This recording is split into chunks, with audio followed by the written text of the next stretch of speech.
More young people need to learn the intricate art form of making carnival costumes so that the mass can stay on these shows and build a new diversified industry based on the biggest two-day street party in the world. That's the word of both the older and younger heads working on one section of Island People Mass in St. James. Our business reporter Roger Dwarika visited the camp and returned with a visual feast for the eyes. If you're in St. James, you probably wouldn't spot it. But Michael Lipchoy's mass camp has been here for years. In 2016, they're working for the very popular Island People Mass Band, and it's an albeit trini relaxed race for them to the Thursday start of costume deliveries.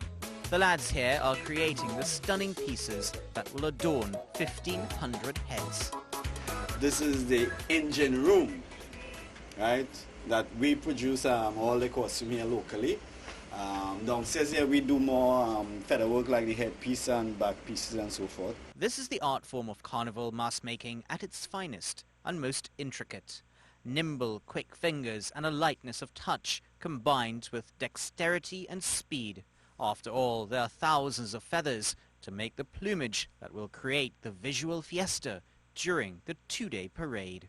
This is a frontline headpiece, so basically, the taping down now is just to put in the peasants in the center and then decorate it. Carnival mask camps are also seasonal employment creators, but they also teach a trade that can be translated into future work for those involved.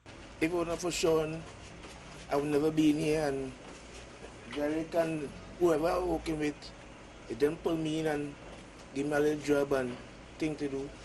The camp is small, but every nook and cranny is crammed with visions of riotous colour interwoven in sophisticated designs that will begin life from the wire, quite literally.